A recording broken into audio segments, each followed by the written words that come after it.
Hey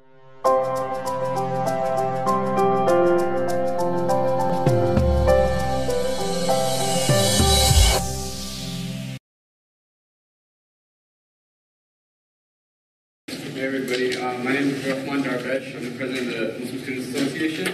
But other than that, I'd like to turn it over to David. And I'll be passing out these books, which go along with their event. What is the truth about American Muslims? So, inshallah, you guys enjoy this event. Okay, I'm David Thompson. I'm an undergraduate here, and I'm the vice president of the Middle East Socio-Political Association. And we have a couple events that are coming up also. Our first event is our movie night. It's going to be 2 Thursdays from today. That's April the 11th at 7 p.m. in Classroom South 103. We'll be showing an Egyptian film called Scheherazade, Tell Me a Story. And basically, it's a modern adaptation of the story of Scheherazade, which comes from 1001 Arabian Nights. And it's a reflection of modern Egyptian society. Also, our second Arabic coffee hour will be on April the 9th from 3 to 4:30 and 34 Peachtree, room 2131, that's on the 21st floor.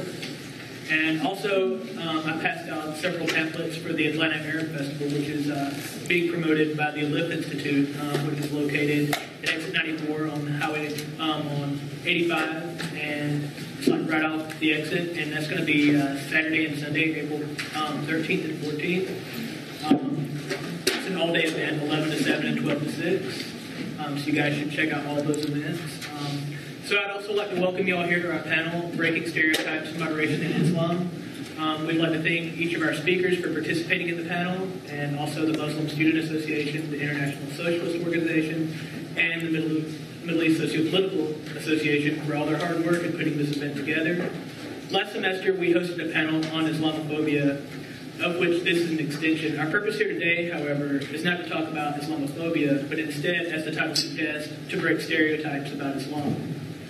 How better can we combat Islamophobia than by highlighting Islam and its multiple facets and interpretations and address the issues that face Muslims today? Each of our 3 distinguished speakers will address a different aspect of our broad theme of breaking stereotypes. And after our speakers are finished, we'll have a Q&A session at the end in which you can all ask questions to our speakers. So, without further ado, I give you our first speaker, Mr. Mansour Ansari. He is the grandson of Lebanese immigrants who settled in Massachusetts in 1890. He was born and raised in Worcester, Massachusetts. Worcester. My mistake. Worcester. You have to say it out. Worcester. My mistake. Worcester, Massachusetts. Mr. Ansari attended Syracuse University, where he studied journalism and English literature. And after graduating, he toured the East Coast in Europe with a jazz band and traveled to the Middle East with his wife. So, Mr. Mansour Ansari. Thanks.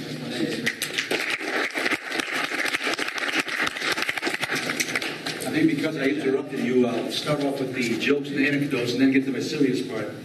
Actually, I really appreciate getting invited again to speak to the really good combination of what I say, socialist students, people of justice and left politics, which is where I was born a long time ago, on the left side of the political spectrum. And then when I became a Muslim in #74 with my wife, we were from that 60s generation. So we approached Islam with a kind of the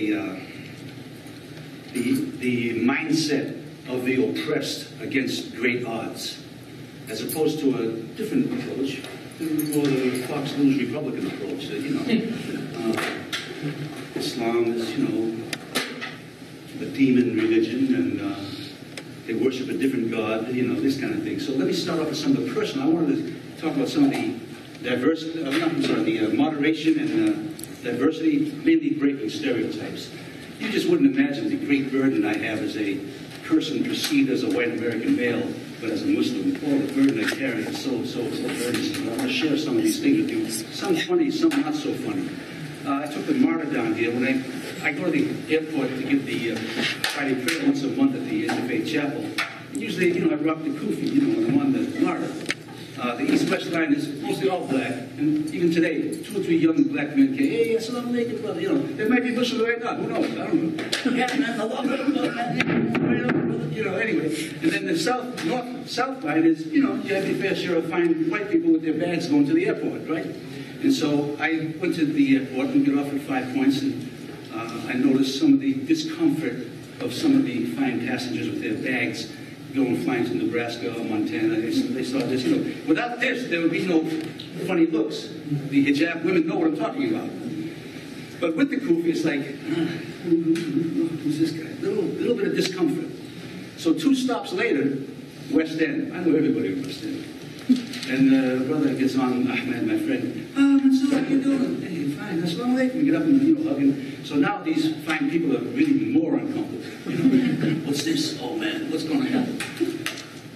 And so, you know, he's a big mouth like me, kind of talks a lot. He said, what's the matter? You didn't vote for me last week? I said, what do you mean last week? He said, for Pope. I said, oh. And I had to think fast on my feet. I said, no, man, I voted for Oprah. Because when you become the Pope, you change your name like the Pope-ra.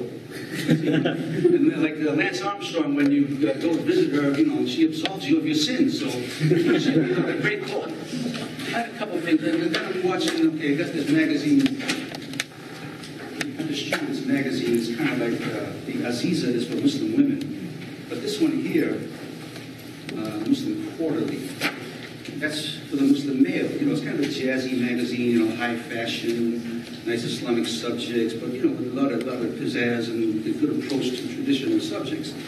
And so I'm on the bus in Buckhead, and I had just picked up my box of these that I, you know, distribute. So I opened it up.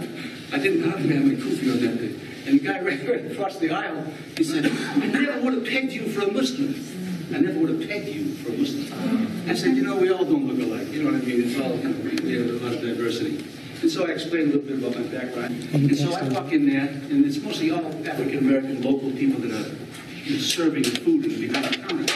And they're, you know, some of the most dear, lovely people.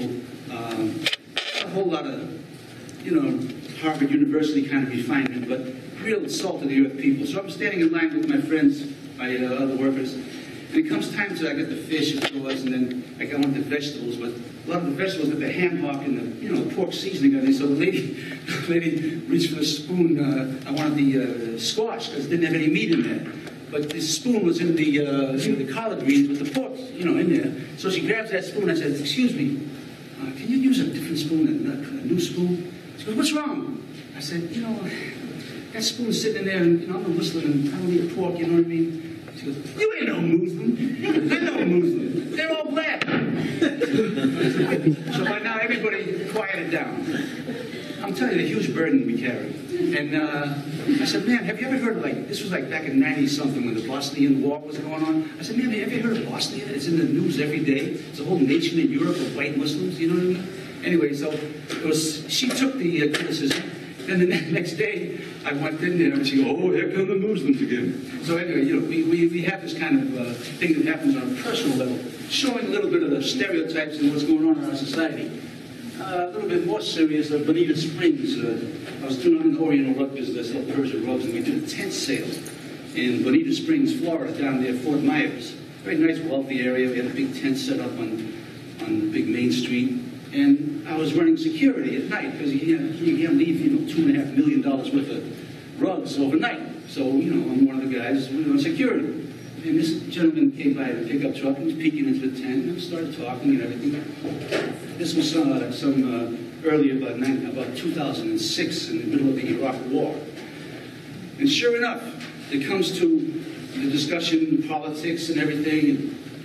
I brought up something about the lie that led us to the Iraq War, like the Gulf of Tonkin down in, when I was a young man in the 60s. The Gulf of Tonkin incident did not exist, but we built the whole Vietnam War on top of that lie, and 60,000 Americans and a couple million Vietnamese were killed. This is the way our country operates, right?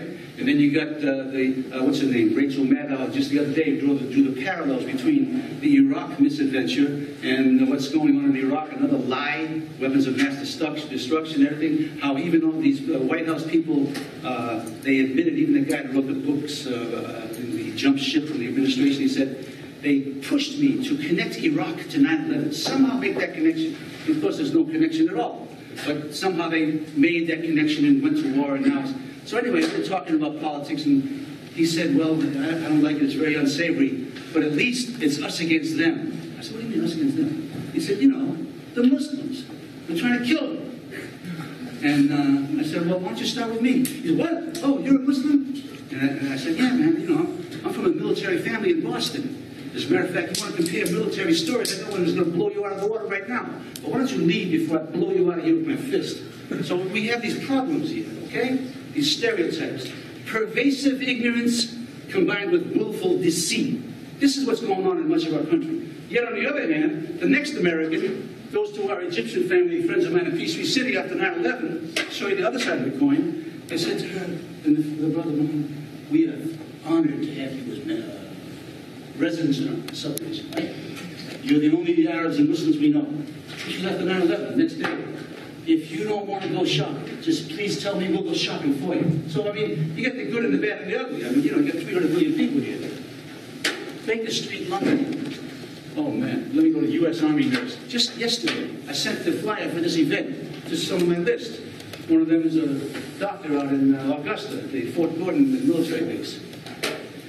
He emailed me back and says, Mansour, I can't come, you know, I'm busy, but I wish I could come just to show you how stupid one of these nurses was, or whatever. She said she justified the Iraq war because she said they're over there training their children to hate us and commit terrorism on us, like 9/11. And he says to her, well, Iraq, you know, really didn't have a connection. So here we are in 2013, and how much of a percentage of Americans still connect Iraq to 9/11 and things like that? They only heard of Islam on that day. Okay. When I became a Muslim in '74, do you think I ever realized that I would have children and grandchildren by now, and now Islam and Muslims under a microscope in my country, in my time? And I'm too old to protect and hurt anybody like I used to before I became a Muslim? Baker Street, London. I'm over there. I'm sure people have been in London. Baker Street is the main station. You go to the northern suburbs from Baker Street. So you get off the train, then you look at the TV up there saying which one's going to Watford and Cheshire and Amersham, anywhere if you've been to London. So I'm standing here looking at the screens. And the gentleman comes up from my right, he says, are you going to Watford? I said, yeah. He said, many of our people live there. I said, he thinks I'm Jewish. You know, I got the nose, I got the beard, I got the curly hair. I'm from Lebanese stock. And the Eastern Mediterranean, and many Jews have that Semitic, you know what I mean? Okay. So I'm playing along. He said, many of our people live there. So I said, oh, okay. And he started talking, just opening up like a book. Many of our Jewish brethren, because of the legacy of discrimination and hurt that's been put on them, they open up when they think there's another Jew with them, right? Okay, I don't know, you know, I never had that experience. So he opens up, oh yeah, I used to work for Israeli security at El Al Airlines in Jerusalem and all of that, and I'm a tough guy and all that, and now I retired and I'm working at the Belgian embassy, security, and you know, I'm trying to play along, and I go, is that security, is it high profile or is it hidden? No, it's high profile, you know, really strong, and so I'm playing around for about 20, 30 minutes and enjoying the ride. Then I said, I got to tell you, sir, look, I'm having a lot of fun.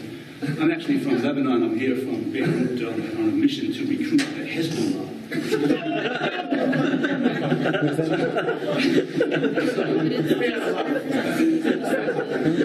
You know, it really happens a lot. You know? Did they let you leave London? As a matter of fact, 1 year I was deported for some other Islamic activity, but we won't go on. And so, you know, for every jerk and every fool, you know, you got another American that's, you know, beautiful, you know, make you so glad to be alive.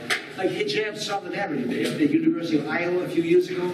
One Muslim lady with hijab, you know, she gets harassed and someone just spits on her or something, and then the general students, of course, I'm sure most of them not Muslims.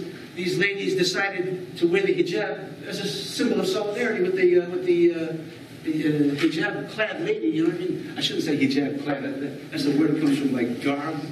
I was with another speaker yesterday, and my lovely daughter here, Zainab, was mentioning that in this world we're living in, you know, if you wear the regular Western clothes, shirt and trousers, oh, that's all, oh, that's just fine. But a Muslim, he wears garb, you see. That garb word is really, you know, it's kind of like Juan Williams. There was a guy, Juan Williams, got fired fired for that, saying he got on the plane and he saw the guy with the Muslim garb. So everyone else wears clothes, but the Muslims wear garb. So that's another area of stereotypes. So those are some of the things I wanted to talk about in my short presentation on the by personalizing it. But really what I wanted to talk about before I warm you up for the actual academics who actually do the research and the work, I'm just talking about myself. The fact is that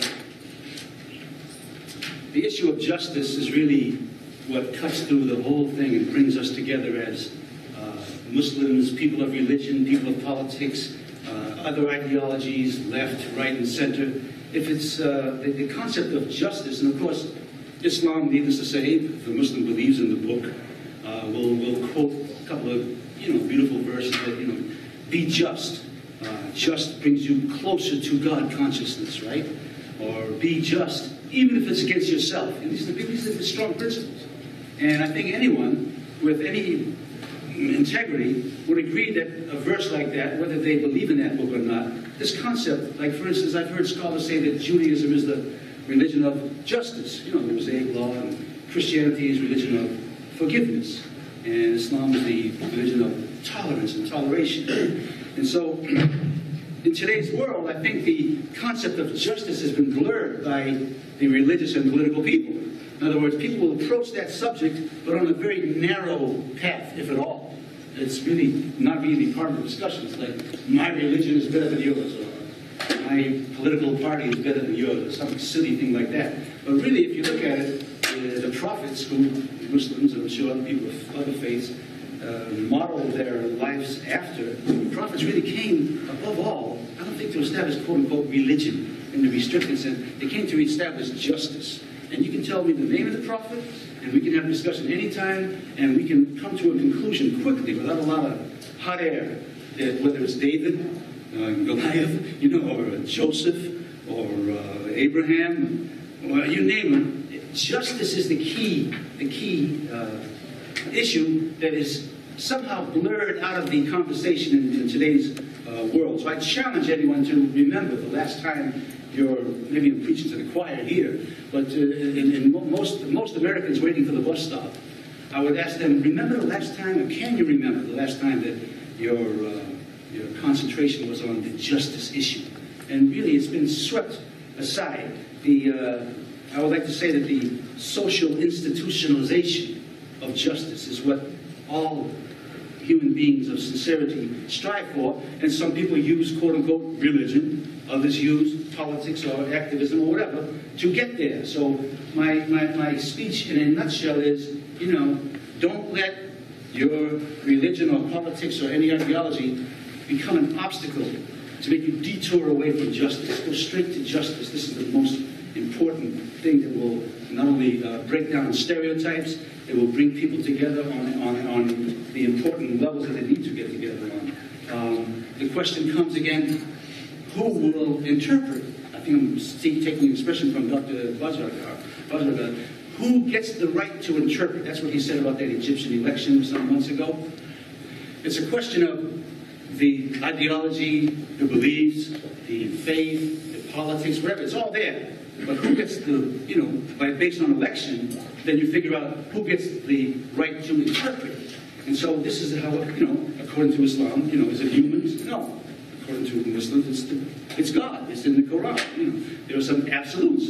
And we also understand that in this world that we're living in, this multimedia world, multicultural, pluralistic world, not everyone's going to agree. No, some man will say, no, I want to define justice. Okay, well, you win the election with 83 million Muslims in Egypt. You win the election, and then you tell us what justice is, and we'll go along with you if you win. So this is the thing, we have to give them a chance over there. So don't muddy the waters by making the underpinning of justice a racial kind of thing, or a class type of thing. Justice is justice, and this is a very important thing to get our people to understand the organic and the forward-moving world that we're living in, where things are being reassessed, redefined. And we have to even speak, even I'm not a guy to say that every Muslim I agree with everything. No, there are plenty of people, my fellow Muslim, where we have 1,000 different opinions on things. There are things that you agree and disagree. The whole idea is to be able to have some kind of consensus and debate. That's a tradition of Islam. But in this area of fanaticism versus moderation, you have some newfound kind of Muslim groups and individuals who, you know, they read a couple of pamphlets and have a couple of bullet points, and they think that's the whole of Islam. I'm sure that Islam is not the only one that suffers from this. There are nutcases in every faith and ideology. But to come in as a Johnny-come-lately and to feel that you know everything, you know, in 1 month, and go against what is traditional Islamic knowledge of 13 centuries of established scholarship, then we have a problem. And that's where you have fanaticism. And that's where you have people who define the religion, in this case Islam, on a very narrow kind of, not a branch, a twig of a branch, and feel that you should be on that, you know, same line. And if you're not, doesn't matter. You're a Muslim or not a Muslim, whatever, you're a target for them. So these things are happening in our world. I think the only way that the Muslim world will move forward in a very impressive and necessary way in the next 5, 10, 20 years of our lives is if we get a hold on this type of fanaticism that's expressed by the ideologues. The rise of ideology and the decline of traditional Islamic knowledge. This is where the problem is. We have to get back to the traditional education and knowledge of Islam versus the shallow and narrow ideologies. Thank you for listening. All right. She has earned her bachelor's in journalism with a minor in sociology, a master's degree in applied linguistics focusing on Arabic and Spanish, and is currently pursuing her PhD in communication. Please welcome Ms. Shelbayah. What I'm going to talk about, just to kind of give you an idea and have you follow as I speak, is basically identity. The identity of the American Muslim and narrative. And so a little bit of what identity, what American Muslims are trying to do in terms of changing the narrative, their narrative. And then I'm going to tie that into the responsibility of media and also the responsibility that American Muslims have in reaching out to media and in using it and what exactly they have been doing. So to start off with, and we've heard a lot of narratives from Brother Mansour, he gave us a lot of stories. Each one of us has a narrative. Each one of us has many narratives based on the different experiences that they have lived in their lives. The thing is that those narratives we're always trying to convey to others, and we want them to understand them or perceive them in the same way that we see them ourselves. And that's identity. Identity is not necessarily how others identify you, but it's actually how you identify yourself. It's very complex because you can look a certain way and may be perceived to identify in a certain way, yet you're not. And we had a great example with Brother Mansour standing here. He can pass for all sorts of things, lucky or not lucky, I don't know. But where you have an example of me, and I actually chose to wear a black scarf today on purpose, trying to break that stereotype, I guess. But if you see this, there are preconceived notions out there about what this means. Whereas for me, it means an entirely different story. And maybe for Zainab, it means a different story than mine, even though she may look similar to this, right? And for someone else who chooses not to wear a headscarf, that could be an entirely different story. Or it could be similar to mine. Maybe perhaps that's their way of feeling like they identify most with Islam. So identity is very complex, but it is in its complexity that we have to look at and really try to understand, because if we don't, then everything else is a blur. Everything else is going to be our comfort zone. Whatever we know, what we think we know about the world, it's going to be our definition of other people and what's happening in the world. So I study identity construction, and I'm really interested to see the shift of identity construction based on what's going on in the world. We've seen or you've heard of the Arab Spring, and I'm sure a lot of you have followed with that. And that has been an amazing thing for me to witness, because it's interesting to see the dynamic shift in terms of women and how they identify, in terms of the youth and how they identify, and in terms of also American Arabs or American Muslims and how the Arab Spring has influenced their own identity. So, and what I mean by that, for example, Arab Americans, and I can say I'm one too, I'm Egyptian American, how they've used social media to connect with others across the world and try to actually find their part of identity, that layer of identity when it comes to being Arab or Muslim or whatsoever, trying to find that there. So I think it's important that we start this conversation by having you all just think briefly, for a brief moment, what are the layers that construct your identity? And there are many layers. Is it just a religious association that you have that shapes you? Is it a cultural association?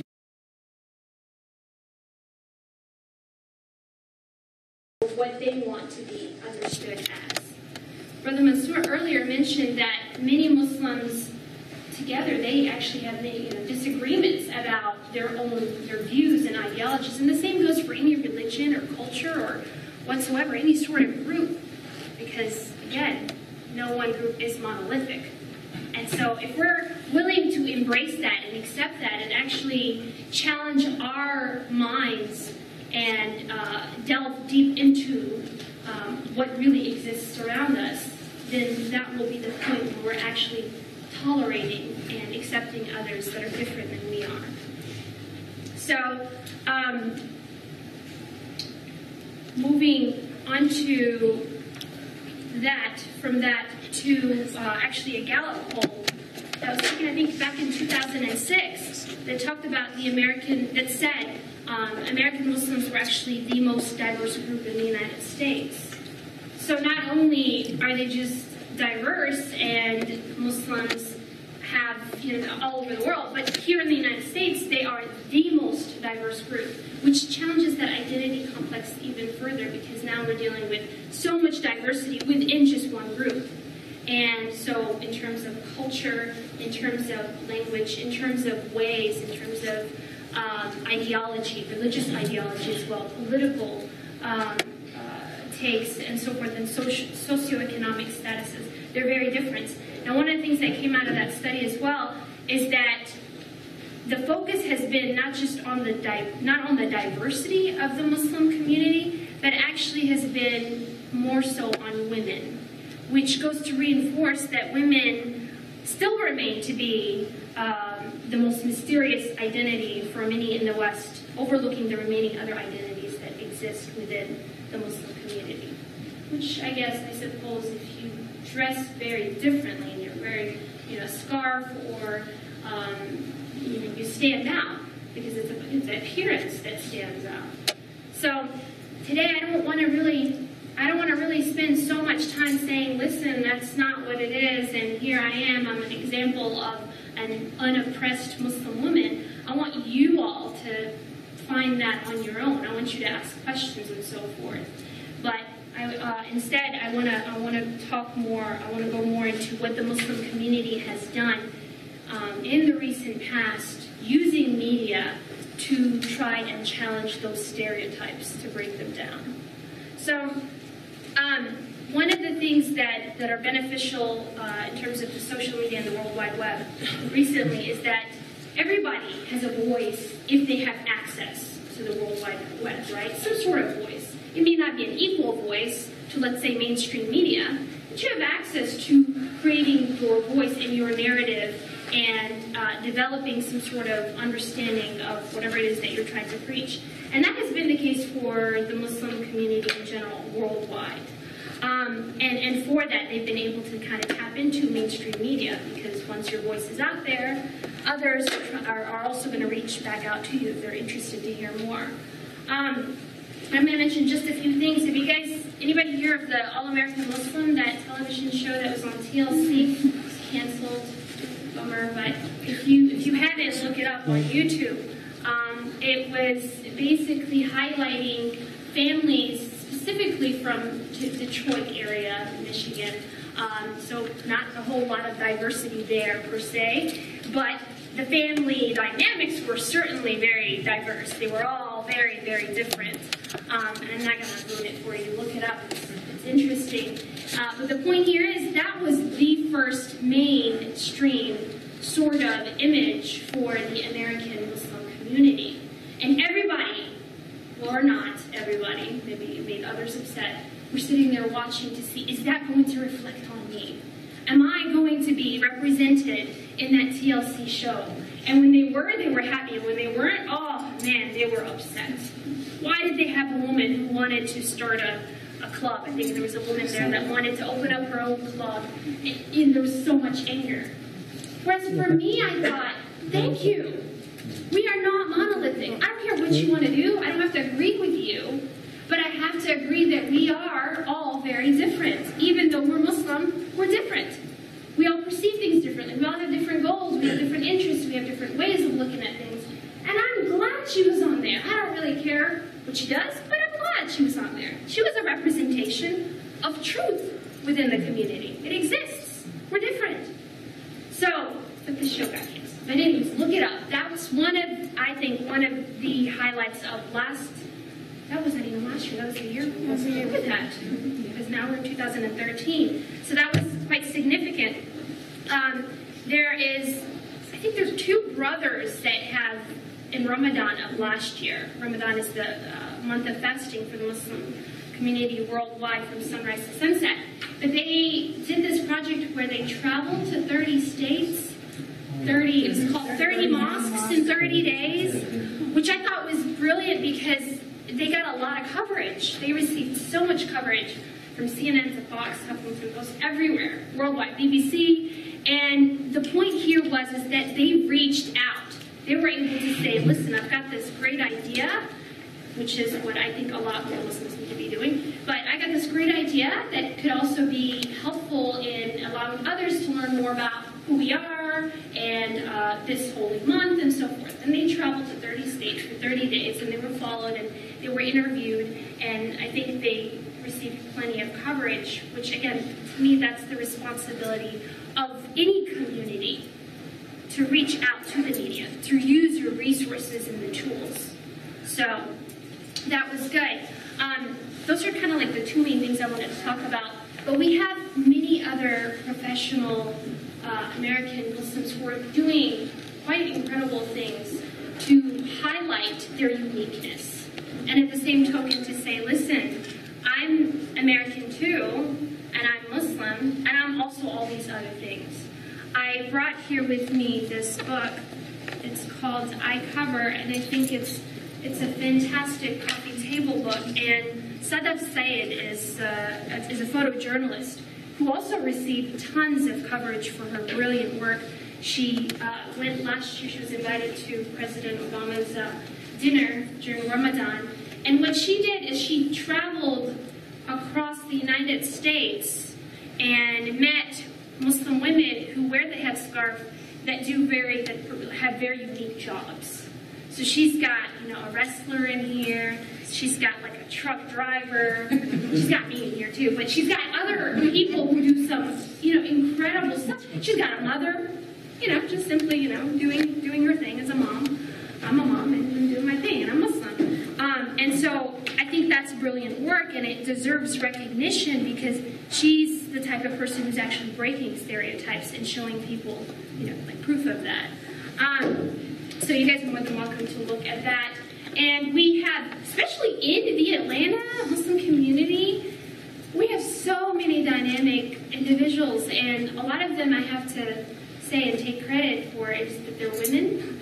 I could name Taiba Taylor, who runs Aziza Magazine. It's an international women's magazine, and she's based here. She publishes here.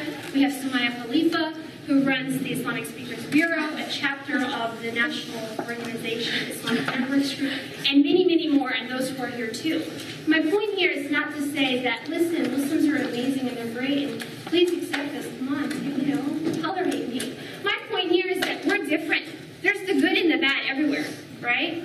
And it is the responsibility, to tie it into that last point of the media, the responsibility of media individuals, and it's my responsibility as a media personality and journalist, to reach out to the community and say, I need to know more about what you're doing and give me the facts. But if the community is not ready to give me that, or if they don't have someone to reach out to, then it makes my job difficult. And I'm speaking now as a journalist, not as a Muslim. It makes my job difficult. And so there is that two-way communication, the community and the media, and they need to work together. And I think with, for example, iReport now that we have, and even just social media in general, there's a lot of reliance on YouTube and Twitter and Facebook and so forth, because media, they're noticing that it is critical that we get our facts right. It is critical that we are able to reach out and tap into all the resources so that we can identify these people in the way they want to be identified. Let's tell their narrative. And so I think we're moving forward with that. It's not perfect, and I'm not here today to talk about all the horrible coverage of the Muslim community, because I think the opposite can be said. There has been also great coverage. I'm just here to say that people are very different, and I challenge each one of you, including the Muslims who are sitting in this room, is that when you meet someone, dig deep and figure them out for who they want to be, their own identity. And that's going to help. I'd like to share with you tonight two pieces of work I'm in process of formulating. And I should say that before I present these, that, Selma's talk reminds me of a few years ago. I was presenting with a woman, a Palestinian woman out in Colorado, and she was exemplary like yourself and like Zainab and others. And we would show up to these civic events, and we would, you would do such a good job to come and actually break the stereotype. And then I would actually reaffirm every damn stereotype that the audience might have had. So I'm afraid that I might do that again this evening. So they're here to break the stereotypes, and they're here to reinforce everyone that you have. But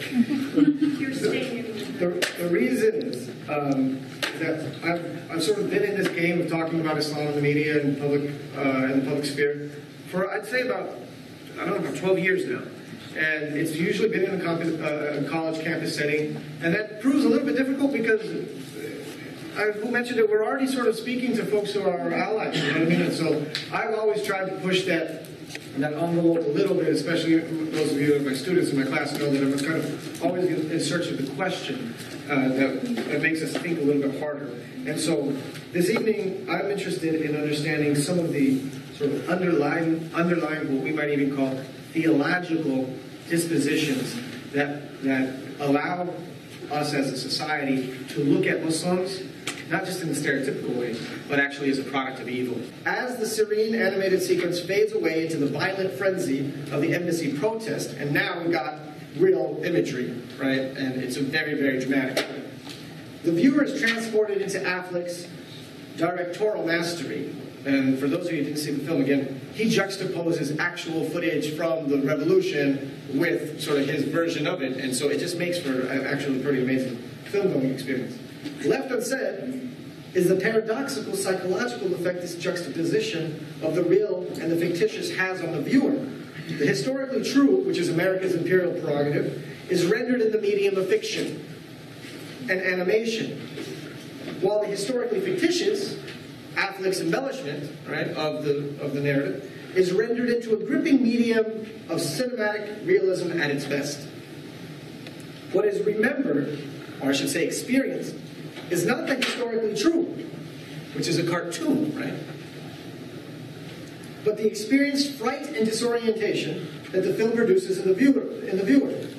Fright, disorientation, and anxiety-filled ambiguity incidentally are the underlying emotions that most Americans harbor when it comes to the subject of militant Islam or political Islam or Islamic terrorism or whatever you might call it, Muslims just in general.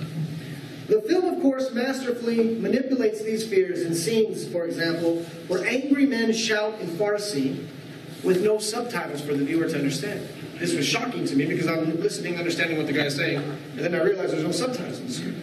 And so it rocked me in terms of what everybody else might have been going through in the theater at that moment. All right?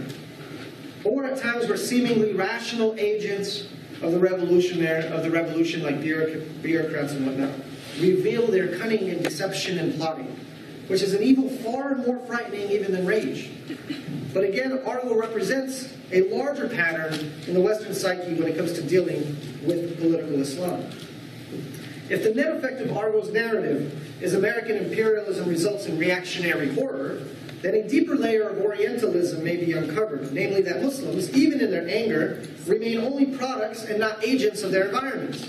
This is true on the left and the right of the political discourse in America, where the former, that is the left, recognize sin and reaction in the form of American political malpractice, and the conservatives, the latter, the right, see sin and reaction in the form of social and moral decay. Consider the 2011 film, Salmon Fishing in the Yemen. Now I'm really pushing it. Anybody see Salmon Fishing in the Yemen? Okay. Where Amr Wakid represents the noble savage, and Ewan McGregor, the promising, redemptive liberal. Just let me give you the plot real quick. Like a Yemeni prince goes to England. He's very cultured, refined, lives nice, speaks perfect English, charming. And he wants to bring salmon fishing to the Yemen in order to kind of promote economic development and things like that. And so the Brits are going crazy about this. They want to, it's just a kind of a funny movie, but it's got some deeper layers to it. My concern isn't with simple stereotypes, but rather with the narrative structure. Terrorists in this film, the guys who were mad at the Prince for messing with the West, they're never seen. You never know them. They have no character. They don't exist. Okay, they just show up in a couple scenes arguing with the Prince. But in this film, at the very end, and I'm sorry to give away, all right, the fantastic dream of the Yemeni sheikh to bring salmon fishing to the desert by literally, they sabotage this dream by literally opening the dam gates and flooding the fragile fisheries. Okay, so now we have a natural disaster that's caused by terrorists. Okay, stay with me. Ewan McGregor's closing line provides redemption by asserting that the next time around, local communities will be included in the planning and execution of the project. That the evil in this movie remains disoriented, hidden, and frightening, and a product of American malpractice deserves mention, or Western malpractice deserves mention. The terrorist manifests as a not-so-natural disaster, as an evil caused by man, brought about as a consequence of his sin. Whether political or moral, Muslim power is represented as ultimately a theological problem. One can go back as far as the Church Reformer Martin Luther to identify a discourse that equates Muslim power, meaning Ottoman power, I'm talking Martin Luther, the original, right? That equates Muslim power with moral corruption, all right? And this is precisely what was an impetus for the Protestant Reformation, if anybody knows, that the Catholic Church had failed Christianity, and that's why the Ottomans were taking over. This was a common discourse in all of the reformist out there, from Calvin to Luther and others. This logic, incidentally, was employed also by Jerry Falwell after 9/11. Right, what was Falwell's comment? That God allowed the Muslims to kill us because we are a promiscuous society and so forth. Radical Christians in America attribute hurricanes and school shootings to sexual licentiousness and the tolerance of gay culture. Ironically, the way in which Hollywood manages the problem of political Islam conforms to this theological typology and what remains the most dehumanizing effect of all. Muslims are simply a force of the supernatural. Considering the awesome power of Hollywood as a medium for mass education and enculturation, it is indeed lamentable that American society is forced into this paradigm of thinking, especially when one considers the ways in which the problem of terrorism is represented in other films. That the UK was able to produce dark comedies about religious fervor and suicide bombings, Four Lions and the movie The Infidel. You should all be taking notes, by the way, these are good movies. The UK grapples with actual dangers of homegrown radicalism, and this testifies to the maturity of the public debate in the UK over what it means to live in a globalized 21st century. What I'm saying is that, in the UK you can actually have comedy about the subject of terrorism. In U.S. discourse, there is no possibility for the existence of an actual other of the political Muslim, the politicized Muslim. It is always represented as evil and untouchable, unsurpassable. Right? Another dark comedy and tragedy, Where Do We Go Now, in 2011 by the Lebanese actress Nadine Lebeki, also demonstrates the ability of the art form to tackle painful controversies in ways other than a reduction to good and evil. Of course, the list could go on. I'm sure some of us might have seen Paradise Now. But it is telling that societies closest to the trauma of religious violence and intolerance typically represent the subject in a much more sophisticated way than those who are furthest removed from, but ironically, the most frightened by war. Unfortunately, the lack of such sophistication also falls upon those with the most power and will to use it. And this is a development about which we are actually justified in feeling disoriented, frightened, and anxious. So, okay. So thank you for sitting through that. So the problem, I believe, is that we do not allow at any time for even those elements where we can say there is cause for American angst about Islam, talking about political Islam, militancy, whatever that might be. What I'm concerned about is that that problem only enters American political discourse through a theological frame of evil. And those people are never represented. Right? Those individuals and those movements are never represented. So this brings me to, I'm going to ask that instead of approaching Islam as a problem of evil, what if we were to make the radical step and ask a complete inverse, which is, why is it that political Muslim movements actually inspire people? What is it about political Islam, for its practitioners, or any religious political movement, for its practitioners, what is beautiful about that? And I believe that if you answer that question, you actually go a long way in combating radicalism and extremism, which is an actual problem. On April 17th, I invite you to a conversation on religious radicalism with the ambassador from South Africa, Ibrahim Rasool. Ibrahim Rasool in the 1990s helped counter the rise of a popular vigilante Muslim militia in South Africa.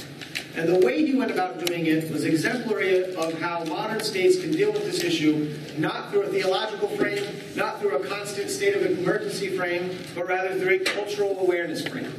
And so I'm going to play for you quickly a little clip, sort of a trailer to give you some background on the video, say a few words of it, and then hopefully you'll have a healthy conversation in just a minute.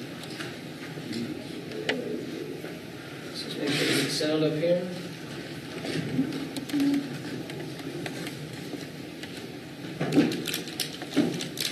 The time for the healing of the wounds has come.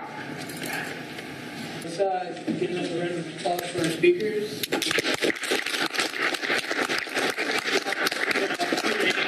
Anybody has questions for any of our speakers?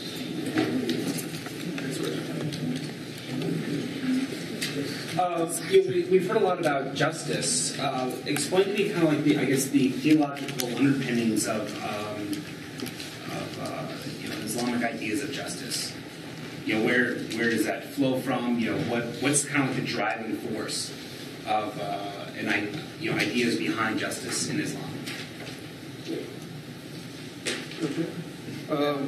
There's a pervasive doctrine that comes out about in the Quran and the Hadith. It's called commanding the right and forbidding the wrong. The idea is essentially that Islam is supposed to bring a system of mercy and compassion to the world.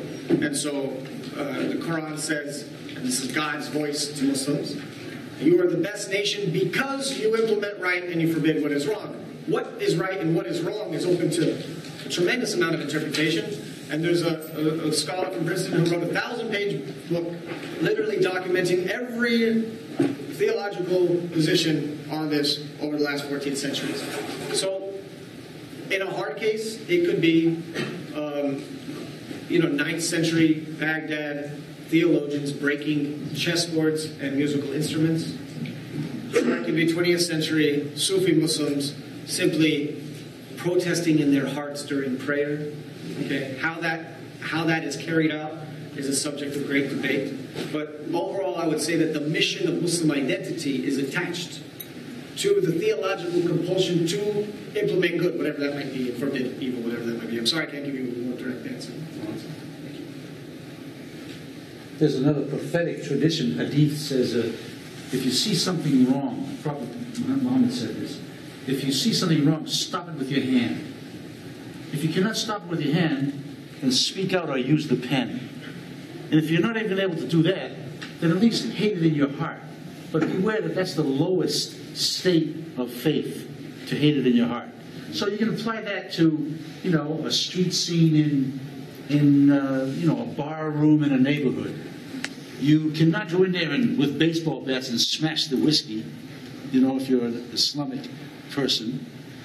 You can speak out and talk to someone. You have the ability in America to, say to a person coming out of there, you're really messing up your life, your family, you're wasting money, you're going to get hurt, someone's going to kill somebody over this stuff. But if you don't even do that, and of course most Muslims wouldn't even be able to do that, at least when you walk by the bar, wish in your heart that, man, whatever's going on in there, it's really bad.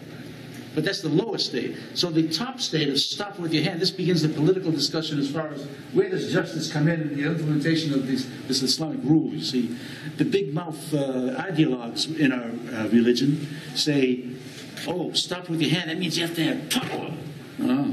That means you have to smash the people that are, that are at the top, and you have to take over. And if you die in the process, you get martyrdom. This is the discourse among much of our good youth, you see. However, it can go too far, you see. And that's what Dr. Abbas said about this Pagad group in South Africa. In a way, I said, well, they took that drug dealer, put him on the street, and lit him on fire. I said, whoa, talk about stopping with your hand. But they didn't have the legitimate grip on power. They certainly didn't have the masses behind them. And so it turned to go against the interest of justice, even though they thought they were implementing it at the highest level. I'm sure if you talk to that brother who was on the bus talking about, fighting God's way, that he was, yes, this is the top Islamic act that we did. But it was illegitimate to do so.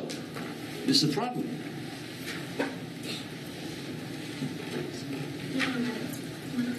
Any other questions? Come on, someone's got a question. Yeah, I want to piggyback on top of what Dr. Abbas said about the Pagad group in South Africa. I was in London some time ago, and I felt that my whole life I've been struggling on the Israeli-Palestinian issue, trying to be fair to both sides, but having my own sentiments. And I thought that my whole life was a failure. Why? Because these young Muslims, I'm talking about college age and younger, about college age, I thought that they had completely missed the boat. There was a demonstration at some embassy, behind the barriers and everything, and they had these London bobbies, the police over there with the helmets on and everything. And you could tell I was standing next to some of these young men, and here I am, I'm like almost, at that time I was, 60. And so, there's this young 20-year-old, a bunch of Muslims demonstrating, showing solidarity with the oppressed Palestinians. I understand. I've been on this issue all my life. A couple of London cops come up to them, and you can tell this cop was trained in sensitivity training, and he says to the Muslim, Assalamu alaikum. Instead of, wa alaikum salam, he goes, who are you? Are you a Muslim? That's only for Muslims to say. You can't say that. Get out of my face. Whoa.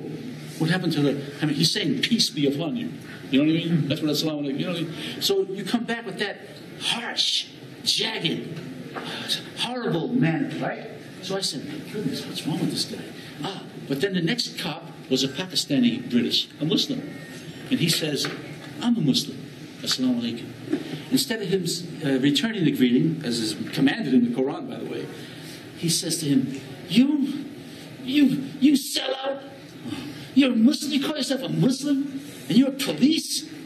If you have any faith in your heart at all, you'll take off that hat and put it on the ground and spit on it. Whoa, this is getting out of hand here. So in other words, the next generation, instead of taking our struggle of the 60s and 70s that we were on the front lines against imperialism and Zionism and racism and all the other stuff, instead of taking it to the next level, this guy's pushing us back into the dark ages. This is exactly the image that they want to see. So I had to take this kid aside. And I said, man, I'm old enough to be your grandfather, but I'm still young enough to break your back if you don't shut your mouth. This is really bad in our community. The street activism has to take a turn that is going to show the mercy and brotherhood and, what do you call it, the open arms of the message of justice and truth. Whether you're a Muslim or not, the socialists and even the atheists, people have no faith, any faith. We're all on the same page when it comes to these kind of things. I've said it in this room before, that it's so important that we see eye to eye on these justice issues. So I've got a question. So I'm here with my world history class. Our professor, Dr. Becky, is, I know we know on that, but we have this book we're reading. I was maybe hoping you could kind of share your insights on the thesis of this book, which is that basically Islamic law created certain institutions that basically stagnated the Middle East from an economic perspective and held it back, so that the Middle East did not sort of modernize and create a capitalist economy in the same way that the West is. It's called the long divergence, how Islamic law held back the Middle East. Yeah, the fellow from Duke. Yeah, so I'd like to kind of hear. Yeah, just read. It's not Shimon's book, but there's another book that was written in the 50s, actually, that talks about how Islamic civilization actually promoted and facilitated the rise of capitalist exchange. Right? The notion in any system where that there's something inherent in the culture that prevents a stagnation is to ignore the facts of history. If one looks at the globe in the 15th century, one would think that the Muslim empires were going to take over the entire planet. It was simply technology in seafaring Portugal and Spain and Denmark, those areas of the European peninsula that were furthest away from the Ottoman borders. Developments in top technology there allowed European traders to manipulate relationships of exchange in commerce off the coast of Africa to route Muslim hegemony on the world scale. What I mean is, they took every product that the Muslim countries were trading in the world and manipulated those relationships.